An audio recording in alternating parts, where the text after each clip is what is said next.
All right, everyone, we'll get started. So, thank you so much for joining us. This is episode number 26, and we're excited to have two guests from MITRE, Amy and Lex. We'll introduce them in just a second.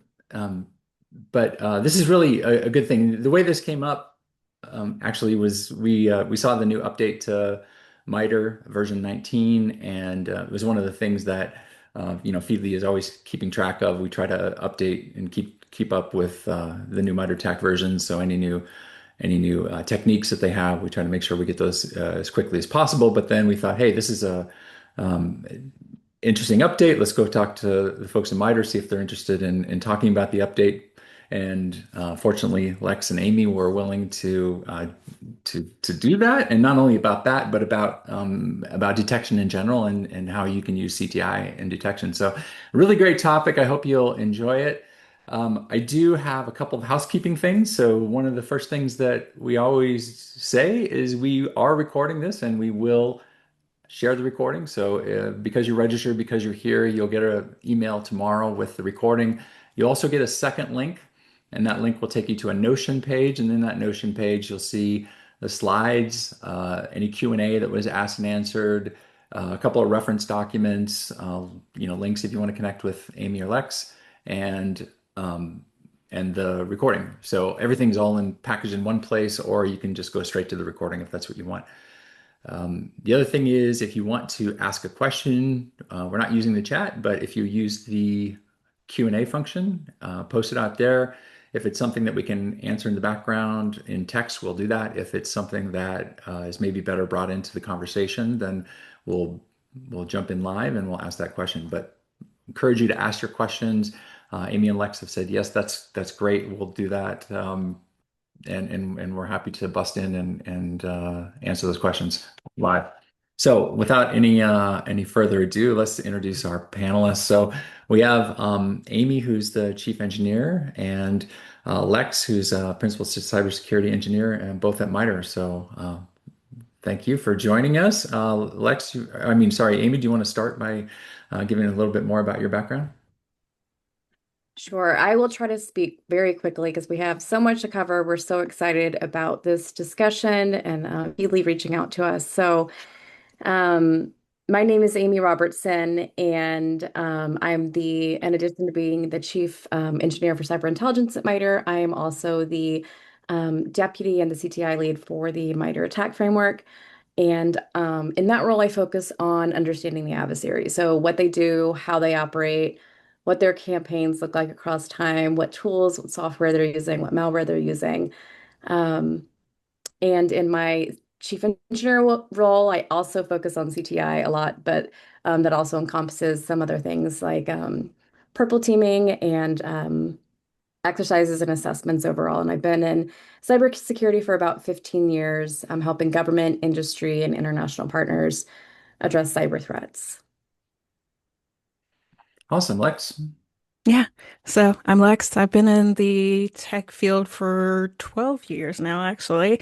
And I started out as a red developer, said I don't want to be a red developer anymore, moved to defensive. And that's where my love of my life has been for the last 12 years.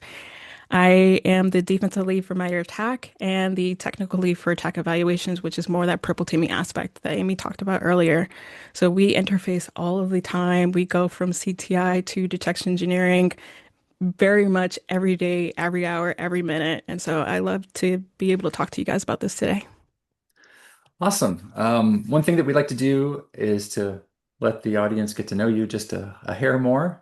So we do two quick finish the sentence questions where the first thought that comes to your mind is the best answer. So just, first thought, best thought kind of answer. Um, so the question is the thing I like about working at MITRE the most is Amy. The fact that we are able just to identify a new opportunity, a new project, and just jump into it and learn entirely new things. And so one minute, kind of like we were mentioning, I'll be doing CTI, and then the next minute maybe we're doing AI focused adversary emulation or something like that. So that's something I really love about working at MITRE. Awesome. Lex, the thing you like working at MITRE the most is? My first answer was sharing an office with Amy, but now I have to give a more complex answer. So I think I would slightly ditto Amy's answer where the R&D aspect and being able to look into different fields and emerging fields, especially with AI coming out nowadays, is very much on brand with how I wanted my career to go. And so being able to get that opportunity to explore different things is amazing for MITRE. That's great. All right, now this one's a little bit more personal, but not that personal. Um, uh, I'll start with you, Lex. The thing in my life that is giving me energy is. AI, actually, surprisingly, and I think that's probably a bad answer. I think the market space has been shouting AI across everything with different ways to say it, autonomous, AI, agentic. And so trying to figure out what does that mean at the end of the day has been super invigorating to figure out that problem. It's a very interesting future that we have. Yeah. Amy, the thing that's giving you energy in your life is. I'm going to take a different tactic, and I'm going to say probably outside of work. I have four small children, and they make me exhausted all the time, but they also give me energy and, meaning in life in addition to my amazing career at MITRE. So I'm going to go with that one. Great answers, both. All right, so I'm gonna stop sharing slides. The two of you get to run the show from here on out. We do have one poll question that I'm gonna raise before we get started, just to help our audience. So here I'm gonna launch the poll. So hopefully y'all can see this poll. Please, the question is when CTI publishes a threat. Oh, did I ask the right question? Oh, yes. What is the the biggest challenge in turning it into a detection? Understanding adversary behavior, mapping behaviors to attack, identifying what evidence the behavior would create, implementing detections and tools, and measuring whether detections are effective. Just give it a minute. Kind of moving around.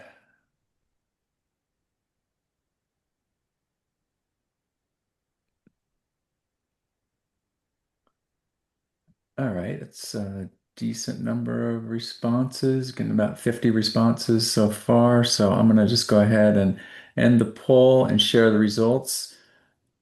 Amy and Lex, you see the results? Okay. Yes.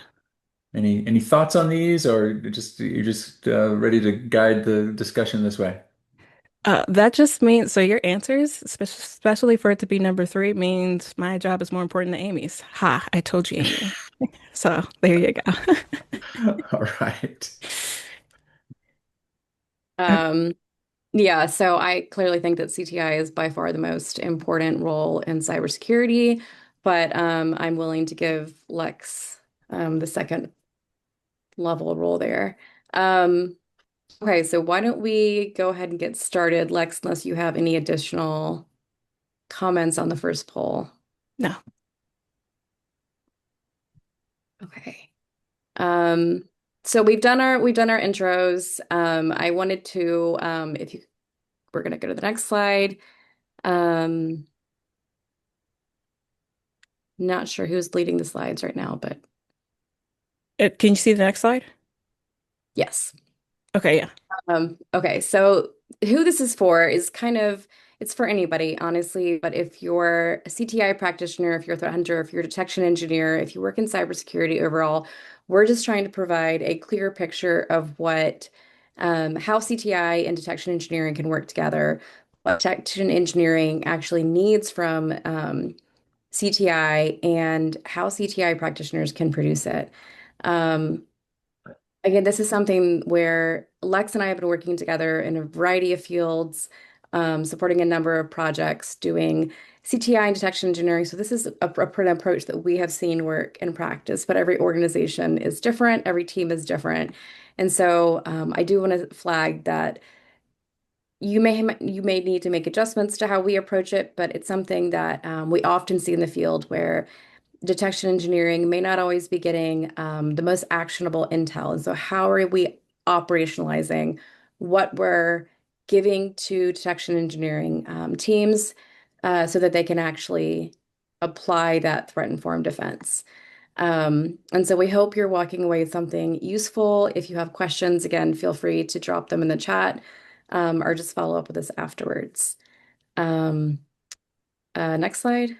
So very quickly, I will run through this. I think a lot of folks are already familiar with MITRE ATT&CK, but I just wanted to make sure that since a lot of what we're going to be referencing is based around attack, um, doing a very quick overview. So attack is free, it's globally accessible knowledge base of adversary behaviors, and it's all based on real world observations. So everything that we put into attack, adversaries have executed in the real world. It's also community driven, and so we have a small attack team that helps run the framework. We make updates to it, we maintain it, but a lot of what we receive are contributions from the community, which we greatly appreciate. Um, and attack covers three domains currently: enterprise, mobile, and ICS environments. Um, and the structure works at three levels. If you look across the main part of the slide, we have tactics that answer the question why. Like what is the adversary trying to accomplish in this phase of the intrusion? Things like initial access, persistence, execution. Techniques answer the how. So what specific action, what specific behavior um, are they implementing to achieve that goal? And then the procedures answer the who and the what. So um, which specific, um, how specifically are they trying to implement this technique? And so just because, for example, you have coverage for a technique does not necessarily mean that you have full coverage for the dozen different ways that an adversary might implement that technique. And so those procedures are really getting into kind of the core aspect of attack, where we're outlining exactly what an adversary was doing to execute that technique. And so the way that APT 28 executes the technique can be very different than the way that uh, Volt Typhoon executes the same technique. And so I think this structure is what makes attack useful for a number of roles in cybersecurity, particularly for CTI and detection engineering, because it does give us that shared language and a shared reference point that we're able to go back to. I'm going to hand it over to Lex. Yeah. So there's a lot of pieces that are within a technique and sub-technique. Obviously, we do have the description that explains the specific behavior for a given adversarial action. And we have the procedures that say the who and the what. But there is defensive components here that tells you actionable prevention recommendations, which is attack mitigations, and then the new piece, which is detection strategies that came out in V18 of 2025. So detection strategies themselves turn attack knowledge into actionable alerts. They provide a structured behavioral first approach to translate adversary techniques into platform specific detections. This was done for enterprise in V18. For V19 was mobile, the mobile matrix, and then for V20, which is October of this year, will be ICS. So all three domains have this detection strategy structure where this architecture, this structure has three different layers to help the defenders tie what they see on a daily basis to what attack has for a technique and sub-technique. The first layer is the strategy. It's a behavioral first blueprint. It defines what an adversary behavior to detect and why it matters.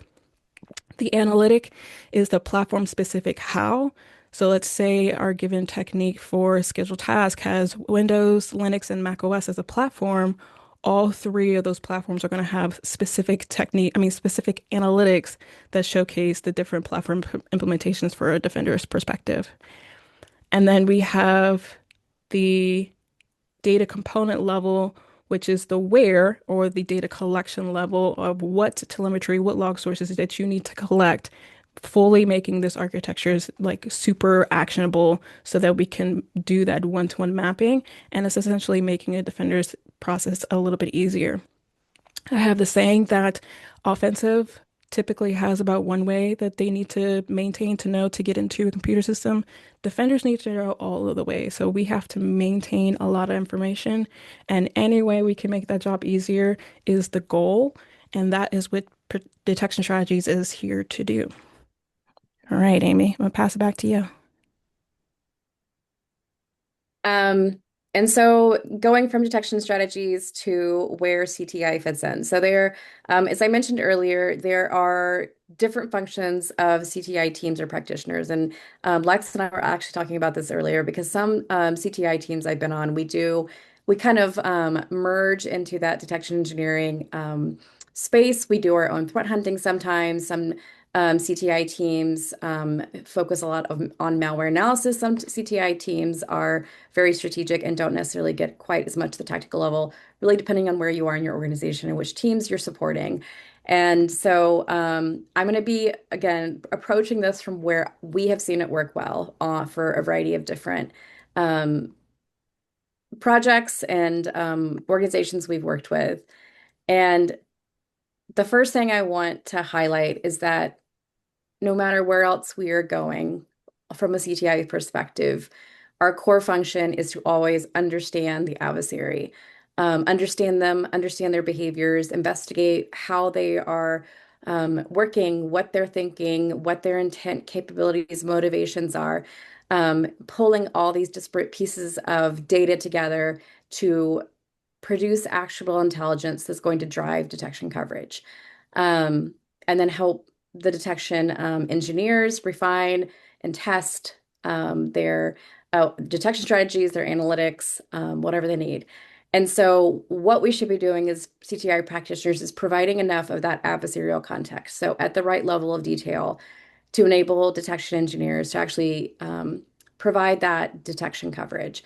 And so, one of the first questions is which adversaries are relevant to this environment. And so this is actually something I'm going to get into um, in a future slide, but that kind of like helps scope out everything. So when we're able to dig into like what those adversaries are actually doing across campaigns and how their behavior is sequenced, we're also moving from which adversaries are relevant, scoping down to just maybe there's 5 that are targeting your organization and have the intent and capability to actually cause significant impact. And then we're not just cataloging their behaviors and techniques, we're trying to build a picture of the operational flow and better understand how to prioritize the techniques for the adversaries that are targeting us, but also across those adversaries. Um, and when we're once we have a better idea of those techniques, another area that we're looking at is what observables those behaviors are leaving behind. What part of a behavior is most consistent across intrusions and least likely to change, and what can change. And in turn, the analytic has to be changed depending on how it's been framed or developed. Um, some of those details are so important when we're going back and refining and testing and trying to understand coverage is how can they change those behaviors or how have they changed those behaviors in the past. And then another thing that we look at is um, essentially making sure that when we're looking at everything on the left-hand side, it is able to help us operationalize detection engineer CTI for detection engineering on the right-hand side. So you can see how the questions kind of cross over into that more of that detection engineering territory, where they're looking at which of these TTPs that we've helped prioritized that we think are particularly significant for our environment are detection opportunities, which of these detection strategies fit, and then what telemetry is required and how should defenders help validate that coverage. And so the crossover is kind of, in this case, for this presentation, the handoff from CTI to detection engineering. And so this only works well if CTI is able to provide enough detail, enough context for these questions to help address them with enough depth for detection engineering then to execute on the second set. That's great. Amy, we do have a question. It says, within MITRE, how active is development on detections, analytics, and data components? Is this more of a best effort, or are there some dedicated teams to upkeep these? That is a very good question. So, how often do we update detections, analytics, and data components? That is specifically my team. So, I do it every year, multiple times a year, and then it gets released during our April and October release cycles. So there is a dedicated team. We take contributions from the community all of the time. I get those emails specifically. And so any ideas that you guys have that you want to contribute to help grow my section, I would greatly appreciate it. Awesome. Thank you. Did you want that second poll question now, or is it one more slide? We can do it now. Let's, Okay. because I forgot. All right. Sharing this second poll question. How does your organization primarily create new detections today? Threat intel reports, attack techniques, existing detection libraries or content packs, incident response findings, and threat hunting discoveries.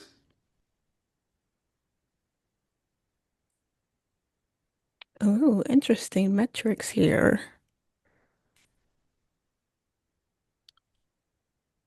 All right, slowing down a little bit, I will end the poll and share the results. So hopefully everybody can see these results. So as you can see, the one that came out on top was threat intel reports. The number one or the second place was incident response findings. Any comments on any of this?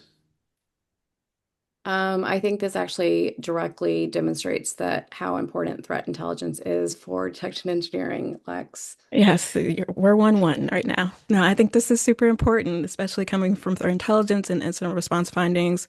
Those are the two first gateways to always finding out how we can create new detections. So I love these answers. Awesome, thanks. All right. Okay, so this was important. So we just figured out how your organizations primarily create new detections today. A detection engineering's job is to ensure defenders can recognize adversary behaviors when they occur.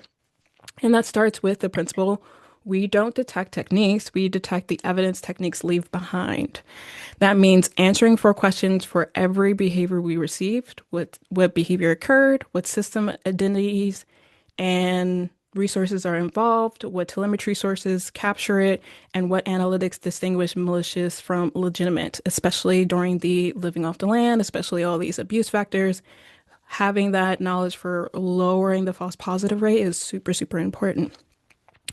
The output of detection engineering includes behavioral models grounded in attack. That's specifically my job. And telemetry requirements, detection engine analytics that convert telemetry into signals, validation criteria, and threat hunting hypothesis for proactive investigations. Like I was saying before, defenders have to know a lot of information. We have to retain a lot of information. So any way that we can include this behavioral model into our workflows and to make our lives easier is always, always the goal. So the actionable triangle here on the bottom right, this triangle is on this slide is super important because we're starting from CTI going to detections, where CTI defines the adversary behaviors, but we also need to include that red team component where red team executes the behaviors and helps detection engineers makes this more actionable, makes it more operational. We get to see that data live and translate it into observable evidence to detect, investigate, and hunt for. This is more of that proactive threat detections, proactive investigation approach, and that helps tailor our detections to be more accurate and operational. All three of these together are what transform intelligence into measurable defensive capability. So even though Amy and I are on this call today, just know that there's a third component that is what essentially makes this triangle and makes this super, super operational. Okay, now Amy mentioned that there is a handoff that happens between CTI and defensive, and I want to notate that there are some common failures where the handoffs currently live in today's day and age. CTI hands over a report or a short summary or a list of attack techniques and assumes detection engineering has enough.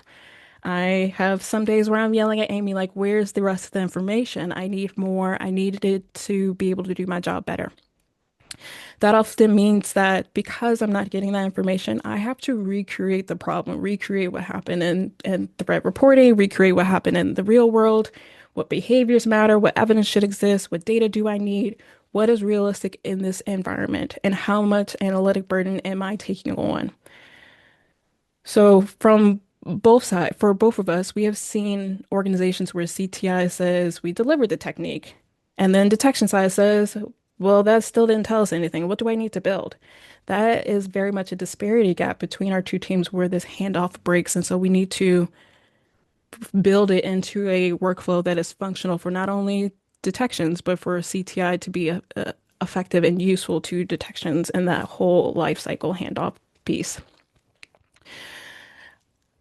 Something to note here is that attack does organize techniques, detection strategies, analytic knowledge, and data collection for this given use case, which is super, super incredibly useful.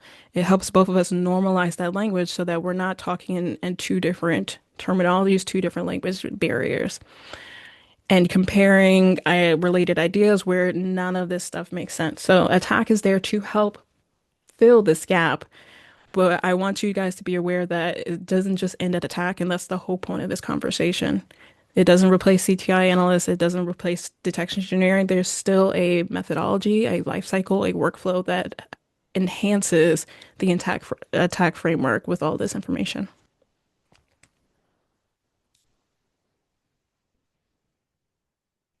Okay, Amy.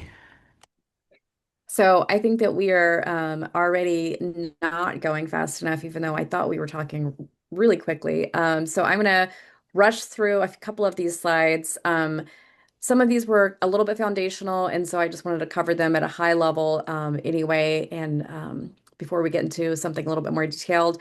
But one thing I do want to always highlight is that before this pipeline or any pipeline runs from CTI to another team, is that CTI really has to answer those foundational questions of which adversaries are actually relevant to this environment and why.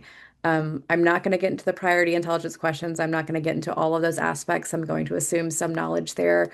Um, but this is really where the threat model lives.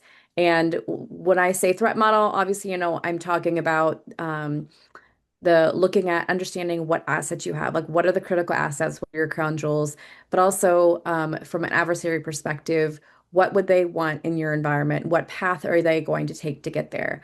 And so I think that that perspective, that adversarial perspective, really helps convert your list of assets, your list of systems into more of a targeting model and tells you which behaviors and the coverage of those behaviors are actually going to matter more versus what is theoretically interesting, theoretically possible, but might not be as impactful or significant for your environment.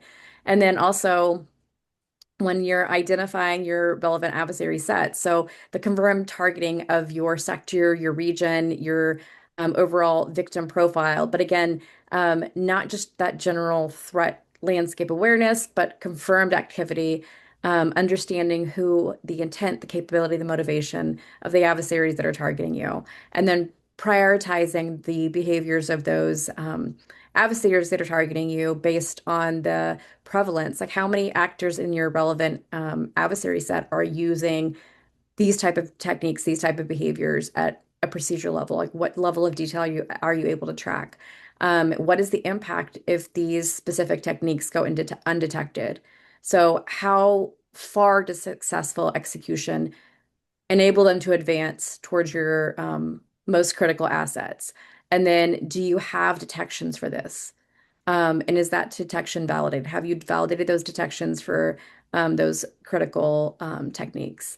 And the output of this is not necessarily a heat map, but it's more of a prioritized list. It's a threat model that helps you better communicate with your detection engineering team and tells you where some of that pipeline should run next.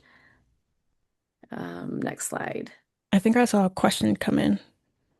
Did I see a chat ping? There is a question. The question is, what is the best way to get contributions submitted to the team? Oh, it would be the MITRE ATT&CK email box is attack@mitre.org. I just Attack at emailed. miter.org. Okay, Yes. perfect. I'll type that in. Thanks. Yes. Good questions. Okay. There you go, Amy. And so then once we have that threat model, the CTI team is going to be running through kind of this stage where we're asking ourselves these questions or going through this analytic work where I've covered a lot of this, but just touching on some of the more detailed aspects of it, where once we understand the adversary, once we understand kind of their tradecraft, um, their operational flows, what is that procedural deconstruction? So we've identified the adversaries that are relevant. We've identified the prioritized techniques they're using. But then how do we deconstruct those procedures and get really specific for the detection engineering team? And so breaking down those behaviors into things like sequential command line strings, you're looking into what process creation relationships you're looking into trying to answer what part of this execution is structurally critical for the detection engineering team versus just what's incidental. And so also looking into things like observable mapping. So what physical are observables are these behaviors leaving across host, network, cloud, identity logging systems, and then pulling all of this together to help work with the detection engineering team um, and giving them something that they can immediately work off of. And so if each of these kind of steps has one of these driving analytic questions, and if CTI can't answer these questions for a given phase or step, that's usually a signal that the intelligence isn't specific enough yet to drive a reliable detection. I'm actually going to just skip this slide for timing purposes and let Lex move to the next one because I've talked about most of these things. But if we will be providing these slides afterwards and happy to answer questions as well. Cool. All right. So Amy talked a lot about the indicators that gets into us, the behaviors that gets into us, the observable telemetry pieces that get sent to detection engineering. So that with all that data, detection engineering doesn't start with writing an analytic. It doesn't start with writing a query. It starts with a six-step structural planning process that goes from hypothesis generation to de or breaking down the behaviors themselves, planning the telemetry, what logs do we need to ingest into our organization, baselining the understanding of what's normal and what's not normal so that we can lower those false positive rates, and then going through that correlation strategy, what I call the and or statements of A and B and C together is the behavior that we're looking for because that relates to how you're going to structure your queries and your analytics before even getting into that operational piece. So having this process ahead of time is going to help scope the type of work that you guys are going to do. Now, from a building a detection standpoint, building an analytics, I live in the behavioral realm. I don't like the indicator approach because I think they are super, super brittle and they'll break fast, especially with adversaries trending and changing and mimicking the other adversaries. Process name changes, file names changes, and so we need to build robust analytics, build robust detections. What makes a detection strong is four things that I categorize into these high-level buckets: knowledge translation, attack techniques map to observable patterns with deep understanding or adversary tradecraft, environment context, like I've been saying, knowing your specific baseline, and the legitimate business processes will help lower those false positives that you're going to generate, which gets into that false positive handling, whitelisting trusted systems, filtering known good patterns, tuning thresholds, all of the things that change within an environment is going to be in that false positive handling so you can tune it and change it where you need to for your specific organization. And then the last piece is multi-event correlation, like I was saying, A and B and C, combining observables, establishing temporal relationships or time-bound relationships, building that causal chain across disconnected logs. And by causal chain, I mean cause and effect. So, like, if you water a plant will grow. What happens because of a resulting action? Let's see, lost my pointer here. All right. Now, all of this information together from Amy's side into my side is essentially what detection strategies are. And that's where you can consult and find this answer today with the help of the community and all the contributions that we've been getting. This slide shows three examples in action, which will go more in depth throughout the rest of this presentation, where a behavior describing a console login for our first example from a new ASN without MFA followed by assume role map to attack these two techniques, which is valid accounts and manipulation, I believe. The strategy identifies that detection strategy, which is the high level, well, there's identity misuse happening here. So with that in mind, how do I build my detections? How do I build my analytics? In this case, which is we need to baseline the IAM anomaly and what is going to be utilized for the core observables within those. And that's what you see in the green boxes. That flow at a high level is how we're going to go through our examples to get to that observable, actionable, operational piece of detections overall.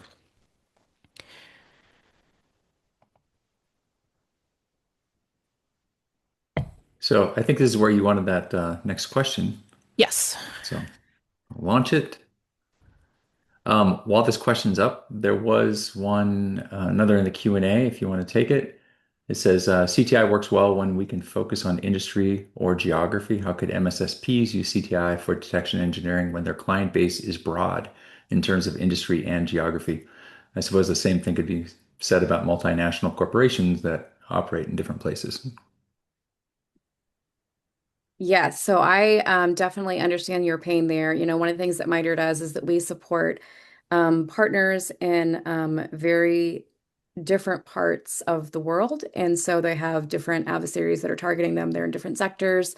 And so it really does come down to sometimes to building out a threat profile, threat model for each one of the partners that we work with to really understand who is targeting them, how to help them build out their defensive coverage, how to help them track the adversaries that are going to be most relevant to their use cases, helping them understand what assets those adversaries are going to be targeting. And so I wish there was just one threat model that we could build and apply it to every single partner that we work with. But that's how we've typically seen it work best, is just developing that threat model for every single different organization that we work with. And there are templates, there are many different ways to do that, but sometimes there's like a little bit of overlap, but really that tailored view is the best way to really help them understand who's going to be targeting them, but then also help us understand how we can best provide that defensive support. All right, that's a great answer. Let me shift back to this poll question. I'll share the results so you can comment on the answers if you like. Yes. So this question goes back to how I was describing that handoff typically breaks between CTI and detections. A lot of you established that determining the observable evidence and identifying the required telemetry is somewhat missing. And so Amy's pieces or the CTI pieces that get handed off into detections should have some of this information to kind of help us defenders figure what those are going to be. I will again say that detection strategies are platform aware, so we tend to give some of that information within our log sources and data components, but CTI reporting and those incident response pieces can help give that information so that we can get to that answer faster. So that's super good that I'm not only feeling that pain point, all of you guys as my friends now are feeling this pain point too. Okay. So let's get into our scattered spider scenario.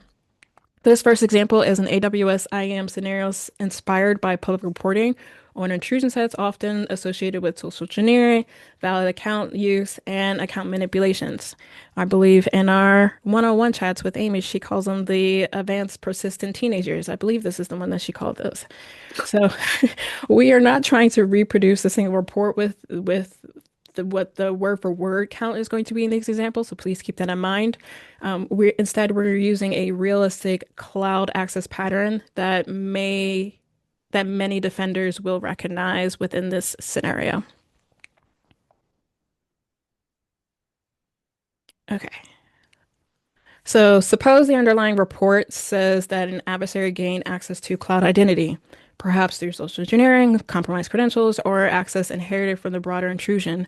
After authenticating, the actor performed IAM changes to preserve or expand access. That is the starting material, not the finished CTI report, by the way. From that reporting corpus, I build or Amy builds the threat profile an adversary profile first, looking for what seems to be stable across cases, identity-centered access, comfort with manipulating trust and authentication workflows, and the willingness to use legitimate administrative services on inside. Then she places that against the threat victim profile that their whole team designs, centralized identity, help desk, reset pathways, remote access infrastructure, and the AWS environment where identity actions have outsized downstream effects. As you see, Amy and I work really well together, so I can spit her process back out like it's nothing, like it's the back of my hand. But all of that synthesized data, Amy breaks. Oh, go ahead, Amy. Okay, You're cool. doing very well, please. All of that synthesized data, Amy breaks down into operational workflows, into procedures, and into use cases that will help build this process out as we move forward.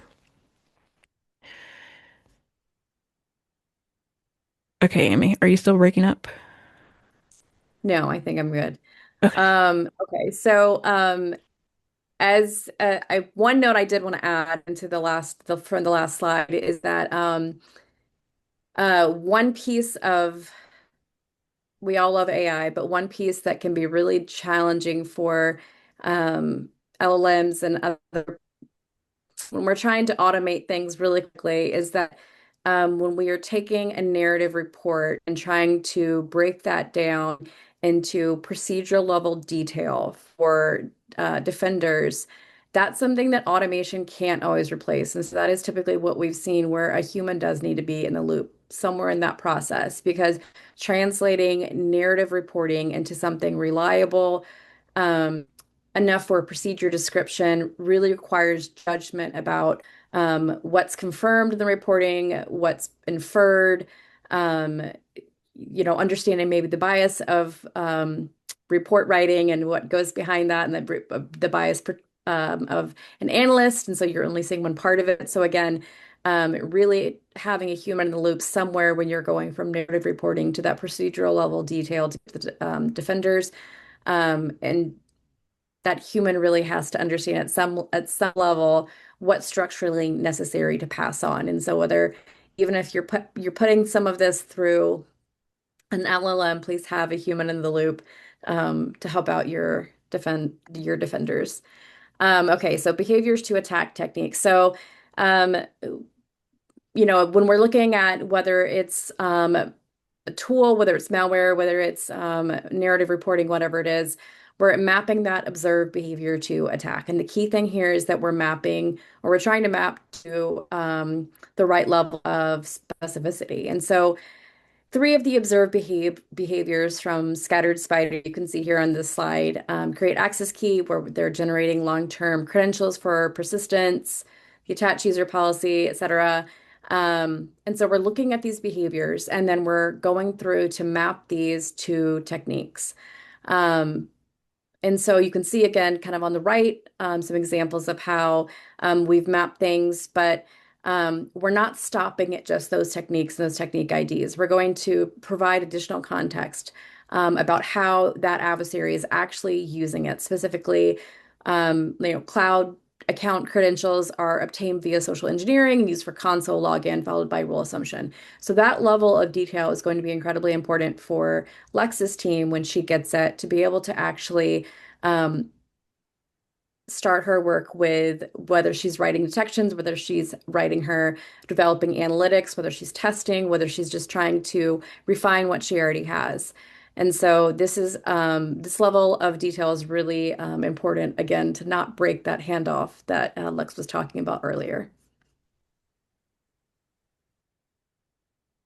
Okay. From there, my detection workflow kicks in. She gave me really good indicators to start this work on figuring out that detection workflow. I map Amy's behaviors or CTI's behaviors to a likely environmental or environment activity, decide what observable evidence should exist, identify telemetry requirements, and then think through the anomaly opportunities and correlation opportunities. In this case, one good strategy is the sequence and context approach, identifying a high risk IAM change that occurred after a successful authentication by principal, by source IP, device, region, or session context. That is unusual for that identity. It's pinging off my spidey senses here. So that then becomes analytic implementations like recent console or API authentication, followed by create access key, attach user policy, put user policy, create policy version. All of those together start to formulate that detection strategy, formulate that analytic. And note that those keywords, create access key, attach user policy, all came from Amy's handoff to me to kind of help me build that detection strategy and build that analytic overall.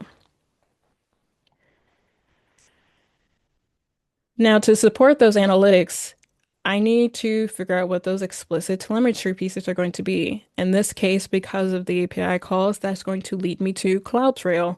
And that's going to be the backbone here because it provides the API activity, actor identity, session information, source IP region, and request parameters that will help prove this malicious or suspicious behavior happened.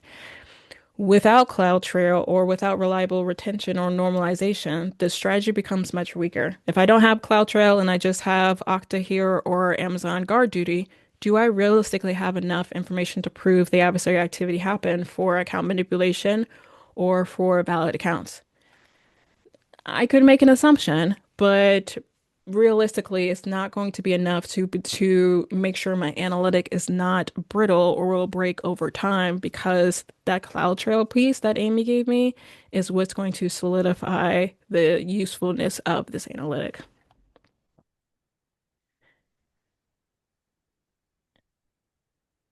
And so with the all of those pieces together, the indicators, the API calls, how I'm going to move through the telemetry pieces, all of that resulting detections help me flag that the IAM principal performing unusual privilege changing actions where the principal has low historical administrative activity is how I'm going to create that actual detection, deploy it, and get a high confidence level overall. Moving away from that indicator approach, moving into that behavioral first, in this case, platform aware, because it is siloed just to cloud specifically to kind of help give that context of what is unusual from a detection engineering standpoint and how I'm going to create or deploy detections that are having that high confidence, high visibility wave.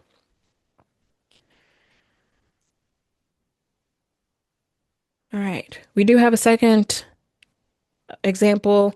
I'm actually going to skip the second example. So you'll have these slides that has a second example of living off the land and a third example that it will go through these use cases. But for the order of time here, let me see.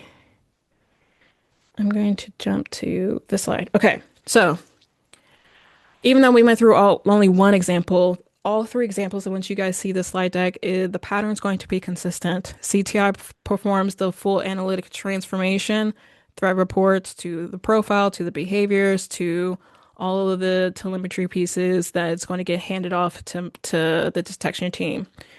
That's sophisticated, and I'm giving Amy her praises because she is the wizard to my gaming play. She is the all that sophisticated intelligence work is not simple and is not a summarized workflow. All of those pieces a detection team needs so that we can be functional at our job and actually make it operational to defend ourselves on a daily basis. And so, what are we going to do for the future? Attack MITRE ATT&CK V19 had a defensive agent split, which split up how we're going to categorize the why of adversary activity through stealth and defense impairment, providing much granularity categorization between actual evasion and then disabling security agents so that we can get more context into that how do we operationalize these detections. Super, super important from a defender's perspective, I would say. Mobile got detection strategies, like I was mentioning, in V19, and then ICS comes out in October of 2026. And with ICS having more sub techniques that came out in V19, these detection strategies are going to be more explicit on helping defenders figure out how do they need to detect in the ICS realm. And then lastly, the CTI conversion expansion, Amy. I'll just talk through this really, really quickly. I think we had some great additions on the CTI front. We added some activity from PRC adversaries, covering some activity from Iran, some AI-enabled tradecraft, including both the first documented malware querying an LLM, but we also had the Anthropic AI orchestrated attack in there, as well as some cross-domain operations between OT and IT, and some software supply chain, commodity crimeware. But I do want to note that if you are an attack user, this was a pretty significant release in April. And so please take your time and go and look at a crosswalk to better understand how the defensive agent split may or may not impact you, as well as if you are working on the OT side, looking at some of the crosswalk for the ICS and the sub techniques as well. Okay. I see some cash questions in the chat, so let me stop sharing here. Yeah, yeah, thanks. First of all, really great, insightful stuff. A little bit over my head, but that's okay. Um, the first question is there time pressure for you when it comes to releasing the intelligence in a timely manner and also having enough time to create, validate, and refine detection rules? That seems like so. I will try to answer the first part. Sometimes when we're working under a significant, if there's this really significant campaign out, I think there is a lot of pressure to very quickly um, find the level of detail, identify the level of detail that detection engineers, as well as some of the other teams who we work with, um, that we can identify and pass on to them. And so I do think that there is a lot of pressure based on what campaign it is, who's targeting the organization, what the overall impact is going to be. I think other times we have a little bit more time, a little bit more breathing room and bandwidth to actually drill down and provide additional context and nuance. But I will say that, and I'm speaking for Lex a little bit here, but sometimes an 80% solution, giving her the 80% solution is better than 100% solution that is late. And we're already missing the malicious activity because we haven't been able to work fast enough. It's great guidance. The 80% rule is very important. A couple more questions, and also somebody, Carlos, has said the best explanation they've ever seen. I'm not exactly sure what they're referring to, but kudos to y'all. The other one says, do you have any insight into the best way of managing detection life cycle at scale with how volatile the threat? Oh, it just disappeared. With how volatile the threat landscape changes, something happens tomorrow that derails what you're working on today. New report comes out, etc. Yeah. So I think that the detection lifecycle is always revolving, right? And coming from a proactive threat detection landscape, we're always testing the rules in a confined environment to make sure that they're functional for the real live event. That means I'm going to, in this case, we do adversary emulation. I'm going to my testing range, deploying one of my command and scripting interpreter rule sets to see if it's going to trigger on all the things in my organization, or can I just silo it to a behavior that is a test use case from Atomic Red Team test, anything that you can do adversary emulation for. And so that detection lifecycle just doesn't stop when you create the rule. It's that feedback loop going back into the rotation to make sure that they're functional for those use cases. That's good. I have one that I'm personally interested in. I thought it was a really good question. DEs are regularly trying to use AI to speed up the CTI to detection pipeline. Where are you seeing this fail most frequently? No human in the loop. I think trusting a lot of people have gotten comfortable with AI where they're trusting the answer all of the way. And AI still hallucinates, AI still drifts. And if you're not being explicit about what data you're trying to feed it and not giving it enough training, then the answers are not going to be right all the time. I think humans still need to be in the loop majority of the time so that we can have AI do the lower level fruit triage pieces, and then we spend our resources doing the high impact detection pipelines pieces. And I'll just build on that. It was like one of the things that I think I mentioned during the presentation is that a lot of times AI is absolutely a tool that is going to speed up a lot of workflows, but especially for some of that analytic work, um, the AI doesn't understand all the nuance, what's inferred, what is actually confirmed, what you might know about that adversary and what they've done in the past. And so that just, exactly what Lex said, having that human in the loop that is going to understand what does good look like, what is the criteria for actually understanding what the output should be, that is going to best help this team is extremely important.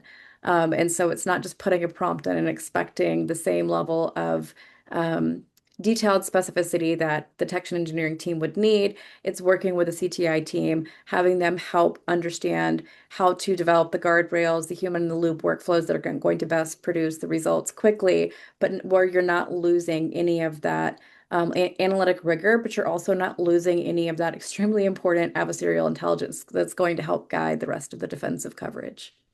Excellent. I have a poll question that I wanted to get in there really quickly. This is our final question. So, after today's discussion, where do you think the biggest gap exists in your organization? While people are answering that question, there's one final question around the defend framework. So, do you have any information you can share on defend? Is it being updated to match Attack 19? Is there anything there that you can share?